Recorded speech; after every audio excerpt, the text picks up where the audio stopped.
Your dreams are waiting for you to plan and execute them. This is where ambition meets intention. This is the Dream Big, Plan Smart series, episode 4. Welcome if you're new here. My name is Courtney. This is episode 4, like I said. So if you haven't watched 1, 2, and 3, I suggest you do so. I'll leave them in the cards up above. Today, we're getting into some really exciting shit. This is wrapping up the end of the series. Discussing our previous episodes. Episode 1, we really talked about defining and envisioning our goals, our dreams. Episode 2, we talked about blueprinting and mind mapping out our goals for a 5-year plan. Episode 3, we talked about creating new habits, having structural habits that are sustainable, and where motivation lies versus determination. Today, we're talking about opportunities, how to seek new opportunities, how to learn to pivot without compromising the vision, and dealing with burnout, as so many of us do. So talking about the first topic for today, and that is why being adaptable is a part of strategic dreaming. There's no one way of doing things. There's no right way. There's no perfect plan of doing things. There is just experiences, learning from experiences, growth, and taking on new challenges. Often when we focus on a plan rather than a goal, we get caught up in doing things that are right for the plan rather than aligning with the goal. So it kind of puts you in a tunnel vision where you seem to miss a lot of opportunities. And if we stick to the plan that isn't working for long enough and we decide to change, our ego is going to be the one that's saying, no, go back to comfortability, go back to the plan. This is what you know, this is what you miss. Whereas it's harder to see where that plan may not be so beneficial because our ego is missing it. Our ego is telling us, no, don't stray from the plan. This is what you need to do in order to accomplish our goals. Well, that's not necessarily true. Align your actions with your goal rather than your plan. That is going to be your key to success. This is going to be your new strategy to life. I want you to adopt it. So how do you learn to pivot without compromising the vision or the goal? This is something you really have to set your societal standards aside from what people think is the correct way might not be the correct way. And you got to decipher that. That's your job to decipher. But we're going to talk about how media today is so prohibiting. You could see someone accomplishing their goals on social media, but you do not know even the half of it. So if you're looking at someone accomplishing their goals and it may align and be the same goal that you have, that is not one path. You do not need to follow their path exactly how they do it, because likely you're not seeing the years and nights and all of this time that led up to them accomplishing their goals. Social media is a highlight reel. We know this, but just because we know it does not mean that we choose to think that way all the time. So just because someone accomplishes a goal, could be the same goal that you have one way, does not mean that you need to follow their exact plan to get there. Every plan is going to be different. Every journey is going to be different. My suggestion is you take to see what they're doing with a grain of salt and put your own systems into place with it and learn from it and grow from it. You are your own set of skills and experience that no one has. No one is quite like you. And it is going to be that thing that makes you different that gets you to your success. Let me preface this in a different way, because I really do hate watching videos that's like, oh, you just need to just pick one thing that's different and capitalize on it. That puts you in a box, because not only does it make you doom spiral of okay, well, what's the one thing that's different about me? You have a plethora of things that are different about you, and it is because of that you will be successful. But we'll get more into that later in our happy hour. We'll get a little bit more vulnerable with it. But let's, in the meantime, talk about pivoting, how to pivot, how I pivot, how I've learned to pivot. Honestly, I have pivoted in my life a couple times. I feel like I'm an expert at it at this point. The way that I pivot is I uproot my whole life. And that is not accessible to everybody, not available to everybody. Take it with a grain of salt of make a drastic change in your life. When I like to pivot my life, I look at everything that's not serving me, everything that I dislike, and then I'm like, okay, why is this not serving my goal? Is it serving my goal? Is it serving my purpose? Do I just need to power through? Or is it not serving it and that's why I'm disliking it so much? Okay, let's change it. How am I going to change it? Truthfully, I just uproot my life. I literally change my location. This helps so much. But also being able to recognize where new opportunity lies where maybe it didn't before. I'll also kind of get into that a little bit at the happy hour, because that is a hard thing to kind of grasp mentally. I hate when people say the grass isn't greener on the other side, because It quite literally is. In the sense of, if you're in an experience, that experience when you entered it felt right at the time, at least for one problem in your life. If not solving your final goal that you are like dying to accomplish, it did help you in some way. Whether it gave you a new perspective, it helped mold you, it helped learn new systems, like it helped you financially, whatever it may be, it helped you in that experience. But it may not feel like it's serving you anymore. So therefore, something on the other side looks a little greener. And it is, where you have not experienced that. So it is this whole new concept, this whole new vision that you are being able to see because it's on the other side. It's a step forward in your success story. Being able to take that and plant it into new opportunities is where you continue to grow, so that grass is always greener on the other side, if that makes sense. You're always going to be learning and growing. So just because you get into something that seems green up front and then turns out doesn't feel as green, it was greener. It has now died because you have evolved. You're being able to progress and learn, and that's why the grass seems to be greener on the next side, because you're planting an opportunity and you're going to go step into that greener grass. Does that make sense? That makes sense in my head. That like is super motivational in my head, that whether your experience is good or not in whatever you're doing, there is a better experience that you can have. That is so hard for people to grasp. Tried talking to a couple people about this specific scenario recently, and I just feel like we're on a loop. And so I want to wholeheartedly express that the grass is greener on the other side, and you can step into it at any point. You can create new opportunities at any point to make your grass greener. Okay. That being said, anything that doesn't align with you has got to go. Let's get into doubt, comparison, and burnout. Doubt is quite literally, it is the result of being inexperienced, the lack of experiences. It's the same thing as being intimidated. The only way to conquer doubt is through the process of it. If you're going to start something new, going into whatever it is with the mindset that you're probably going to suck at it, because really and truly, who is great at something that they start for the first time ever? Very rarely anybody is, and it's because they have prerequisites that align with it, and that's okay. They're still not going to excel at it. They're not going to be the best they could ever be at it, but that's because they're new at it. Doubt lies when you are inexperienced. So go get experience. Go try new things. In fact, try so many new things that you are confident in trying new things. You say to yourself, I got this. I'm new at this, but I got this. I may not be great at it at first, but I got this. I got the new part. I could conquer that. You're not doubting just stepping into being in a new scenario. However, when you experience something over and over and over again, you start to create new structural pathways into your brain of how to get through it a little bit easier every single time, so that it's not a struggle. You're not having to maybe think back and remember like, oh yeah, I gotta do this and then this and then this. It comes more natural to you after experiencing it multiple times, because you're creating new pathways, becoming familiar with it. And then once you do that, you can build a system to excel at it and be successful at it. Does that make sense? You become more confident in accomplishing new things. Comparison these days is way too accessible with social media. If I didn't see the opportunity that lies within social media, it would not be on my phone. I want you to remind yourself that and give yourself grace for knowing where you've come from and to give credit to where credit's due. I really hate the term of celebrating the small wins, because truthfully, I don't feel very celebratory. I'm just looking at all the things that I still need to do to accomplish a fraction of my goal, to like hit that breaking point into my goal. That's kind of where I'm at, especially like I'm going to use the example of monetizing social media, because that is a goal that I'm working on actively. I feel like I have been learning this goal or trying to accomplish it for the past 6 years, and I just expect that that's just going to happen for me. I will give credit where credit is due, is the fact that for the past 6 years, I have learned so much to where I feel like I have credentials in the game. I feel like I know what I'm talking about. I feel like I could honestly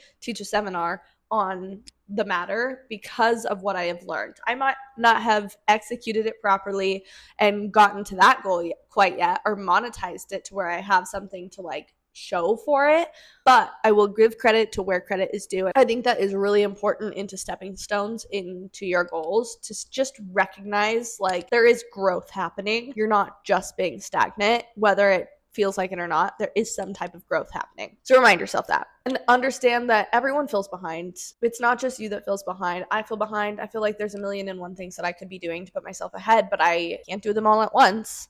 So everybody feels behind. There's no correct time period. If you're watching someone's social media success story, learn to recognize that you're not seeing the half of it. You're not seeing the quarter of it. You're just seeing the highlights. That's how someone would look at you as well if you decided to post your success stories on social media. You're not seeing all of the struggles that some person might have, and they could be having the same struggles that you're having. They could be having those struggles today. Know that you are not alone. You are not behind with achieving your goals. If it may seem that someone has it easier and your road is just bumpier, that's probably not true. But if it is, it just means that your brain has to take a different pathway than theirs. Every journey is different, and understanding that, like, fully, not just understanding that, but digesting that and like making a mindset out of it is what is going to get you to your success. I feel like when people talk about negativity and like the way that you treat yourself, the way you talk to yourself, but you think about yourself, everybody's answer to like changing it is just like, just don't do that.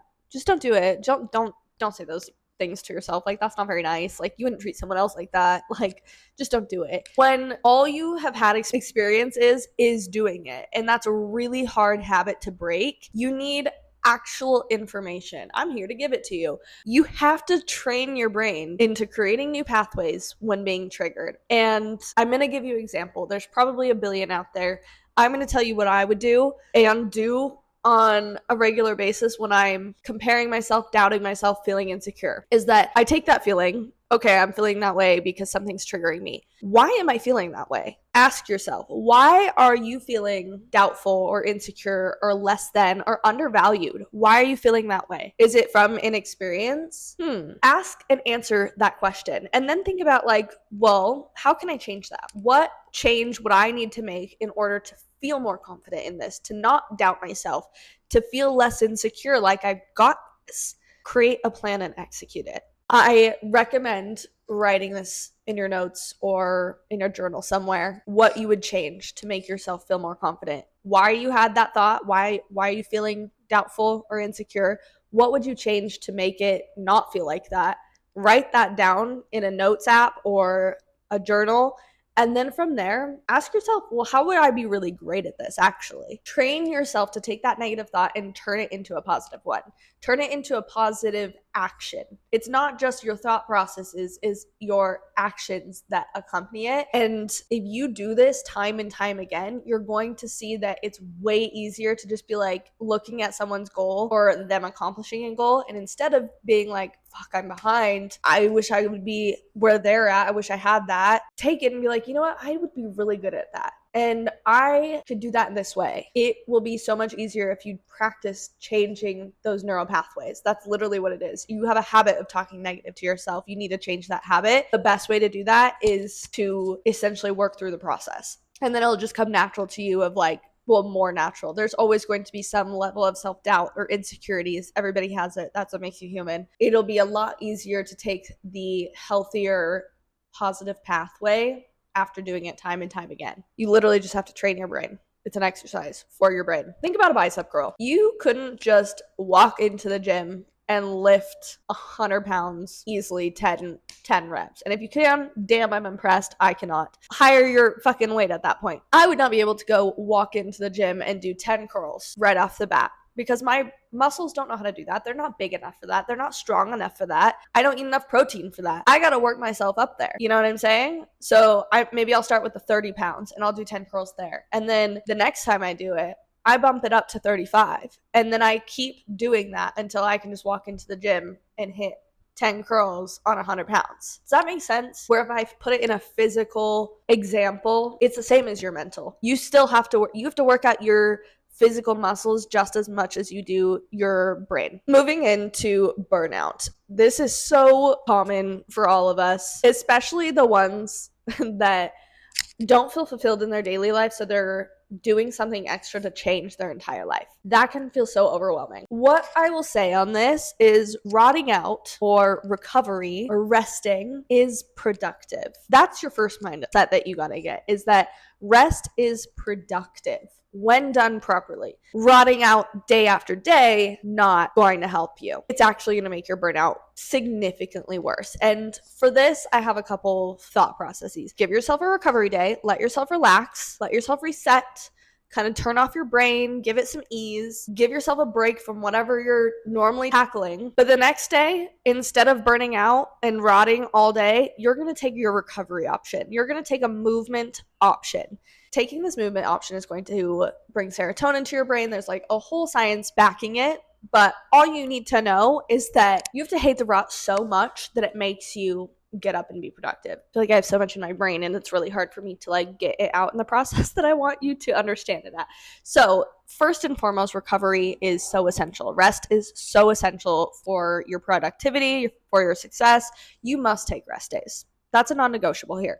A rest day needs to be just that, a rest day. That does not mean you're doom scrolling on social media or binge watching TV, because you're overloading your brain with a bunch of content to where you're not actually getting proper rest. For the best results, I suggest quite literally doing nothing. I had a burnout day yesterday and I had a migraine yesterday. I literally just couldn't focus on anything. The couple things that I did doom scroll. And I regret doom scrolling. And that's why I'm speaking so passionately about this now, is because I recognize where it needs to change and how to change it. Like, because of yesterday, I got something productive out of being a piece of shit all day. I did have a migraine, but scrolling doesn't help a migraine either. A couple things that I did do is like, I told myself so much doom scrolling during the doom scroll. I was like, this sucks. This is not making me feel good. This is making my head feel worse. This is making my body feel worse. I'm more anxious. This fucking sucks. I hate this. This is making me miserable. I'm telling myself that when I'm doom scrolling, so like, get the fuck off my phone. And you know what? I got up. I did one thing that was productive. I reorganized my whole kitchen, which I've been meaning to do, but putting it off. And I let my brain just turn off. I listened to some music. I just worked in my kitchen. I didn't focus on anything else but being in the moment of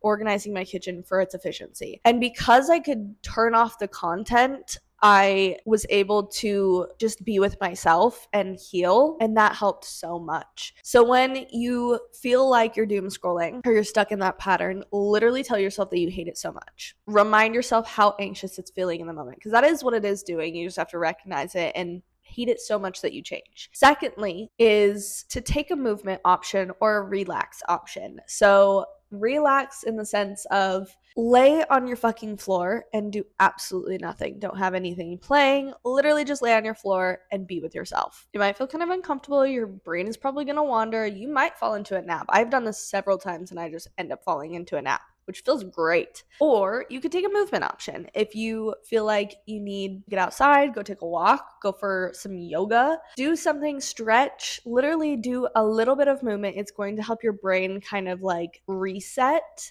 And there's science backing this, I promise. It's going to help your brain reset and focus on the actual like active recovery is what it's called. It's called active recovery, and that's what you need to be doing on your rest days. So stop your doom scrolling. Tell yourself you hate it so much and that it's hurting you and that it's making you way more anxious so that you stop your doom scrolling. Easier said than done, yes, but this is why we put structures into place and systems into place. So moving into motivation versus systems.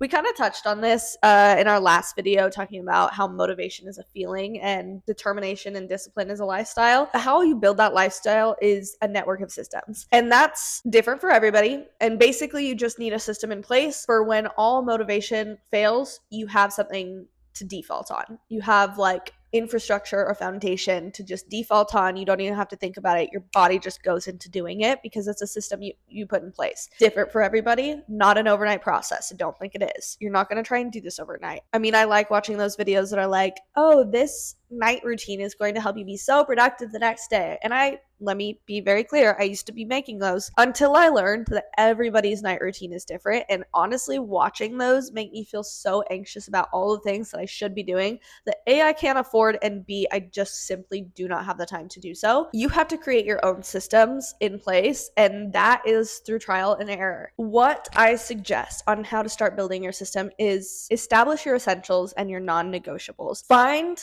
what complements those for you that you can take an easier route. I have a couple thoughts on this that I'm going to share is that when you're taking a yoga class or a Pilates class and they offer a modification, it is for you to decide, is your practice that day, is if your body needs to take that modification. Say you're doing a side plank and you're just feeling a little extra lethargic today. You're not feeling super strong in your upper body. Maybe you're feeling a little nauseous, whatever it is. You just feel ever so slightly off. And they offer you a modification of putting your knee down as a kickstand. kickstand. You're not opting out. You're not quitting. You're just taking a different approach today because you're a little off your game, and that's okay. That is actually going to make you be more on your game more consistently to get everything that you want to done if you take the kickstand every so often. You take the modification every so often. So establish your modifications in life. A way that I learned a couple years ago, and I honestly forgot about it until recently, and I've been implementing it in my life again, is that my goal is going to the gym and like getting super fit and like being super confident in my body and my health. Motivation flies out the window all the fucking time. I can have it one moment and be like overthinking and napping the next too. So when it comes to a system in place for the gym, something that I do is I tell myself, okay, well, I'm just going to go do it for 10 minutes. Like, despite what I have going on, how busy I am in the day, how tired I am, how much I don't feel good, I'm just going to go for 10 minutes. Because if I show up for the gym for 10 minutes, maybe I walk on the treadmill, maybe I do stair stepper, it is so much more likely that I'm going to continue on doing what I'm doing at the gym than if I were to have just sat at home. Not only did accomplish the goal, first and foremost, because I stuck to my plan. I stayed disciplined, even if it was just 10 minutes. I still was holding myself to my standards and my goals and putting in action to them, even though I'm taking a modification. That helped me so much because it's the starting, it's the getting there that is so intimidating. It's so overwhelming. Maybe you're thinking of all the things that you need to do. Sometimes when I go to the gym, if I have a plan, I quite literally can't do my plan because it's so overwhelming. So frequently I just go and do what feels good for me and my body. And I push myself because I don't have to control just one more rep.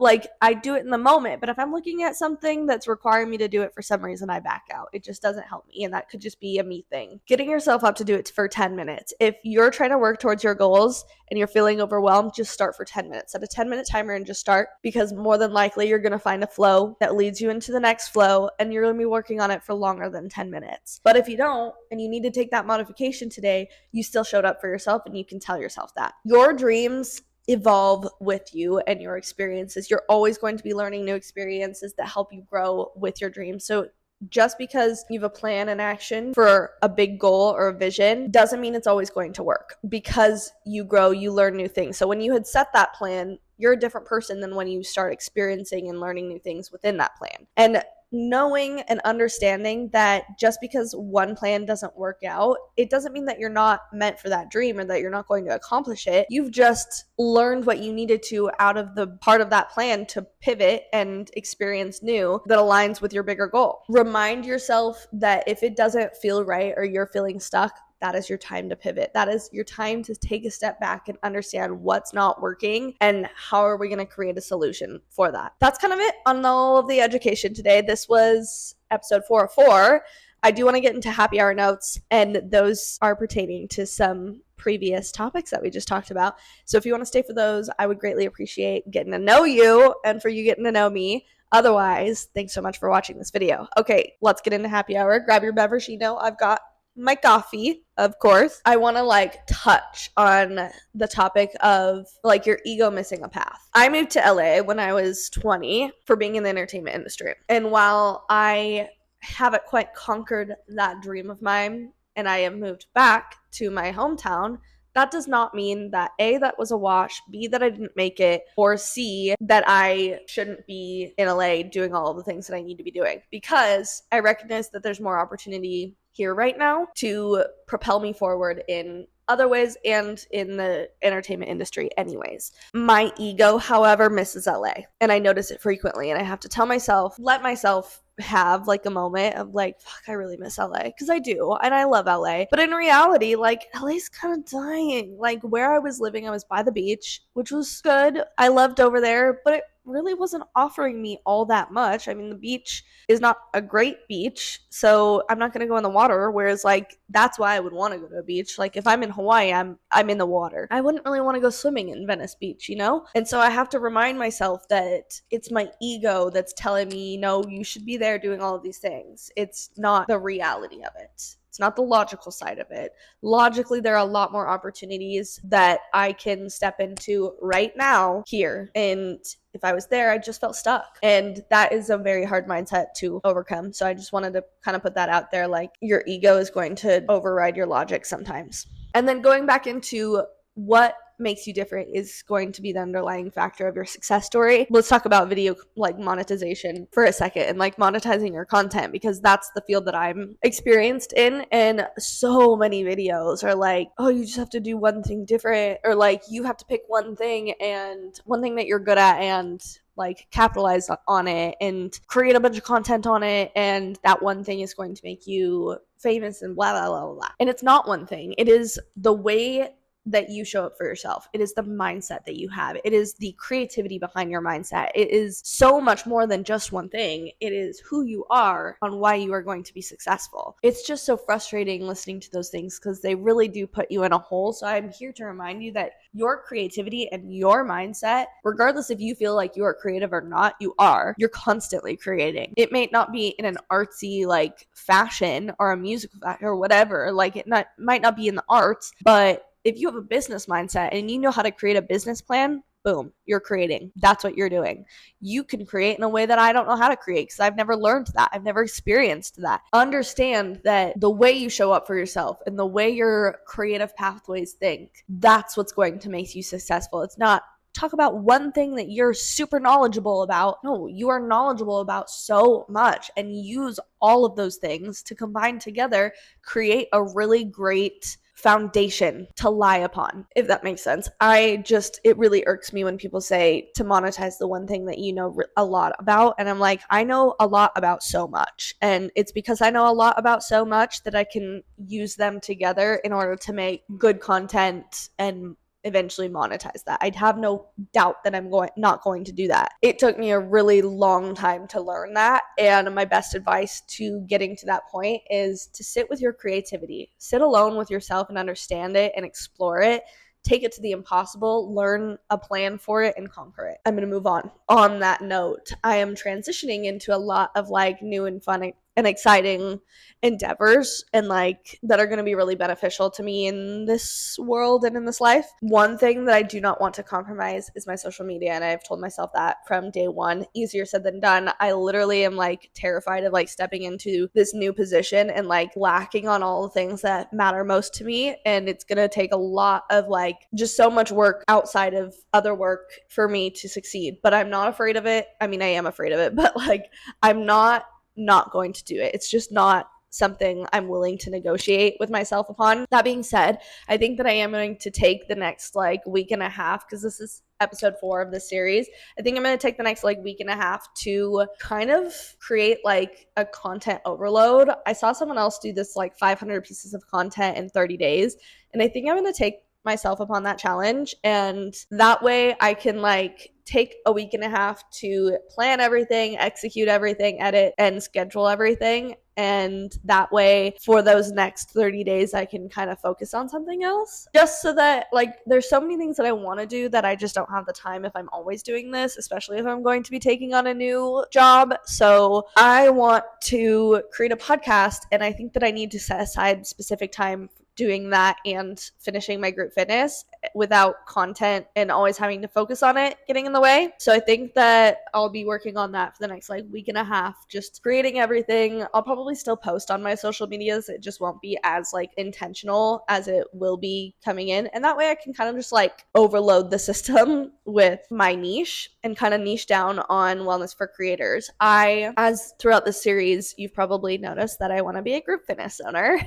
or group fitness studio owner and a group fitness instructor. With that comes, I'm really big on the wellness aspect of it, integrating both wellness and like physical health, because I think those two just are obviously combined in more accessible ways for people. So like, for example, when I own a group fitness studio, something that I want to have that I've never seen done before, and don't take this from me, don't steal it. Actually, I don't really care if you steal it, because it's a good idea and it's going to help the vast majority of people, is offering like some type of snack and electrolyte immediately when they're walking through the door for free. I don't think that's something that is negotiable. I think that everyone should have the bare necessities to have a good workout, and those things are requirements of such. So I want to have like information meets wellness and resources. And so with that being said, I really want to create a company, Wellness for Creators, and provide provide resources specifically for like entertainment industry workers. I don't really see that being done in the sense of where it is accessible to even the smallest level of like, if you're an aspiring actor, writer, director, or something, and you're trying to figure out information, it's so taboo, and that sucks. And there's no resources. They all have to be paid for. You don't meet people unless you're in these resources, and they cost like upwards of $1,000 like minimum. And that sucks when you're aspiring and you have no money to do so, and then there's no progress being done because it just sucks. I want to make that change, and that's kind of where I want to take my content, at least at the beginning, before I branch it out into other things. I really want to hone in on like, you should be provided these resources. I can't provide those resources yet. I'm hoping that through this process I will be able to and kind of set that foundation. So look out for that if you're interested in that. It's going to be like primarily focused on entertainment industry, but also incorporating like influencers, social media, entrepreneurs, because all of those brains are really the same. In fact, when I was taking an acting class and the instructor was teaching about like the business side of being an actor, she was explaining things that was like exactly the same as the business side of being an influencer. It's the same thing. It's a business, it's the industry, and that's just how it is. And so at the end of the day, it's business like mindsets, resources, making sure that you're taking care of yourself in the proper way. My migraine is coming back, so I am going to end this video here. Thank you so much for being here. I really appreciate it. This concludes episode 4 of the series Dream Big, Plan Smart. We are going to get into a new series. I have not figured out what it is exactly, but it will be on the Wellness for Creators alignment. So if you're one of those creators or business-like mindset people, I encourage you to subscribe to my channel and hit that bell so you get notified on when I post my next video. Thanks again so much for being here. I so appreciate it. Like, truly, you don't even know. Or maybe you do. If you want to catch up with me, I will be on my other social medias as well. Have a good one. Bye.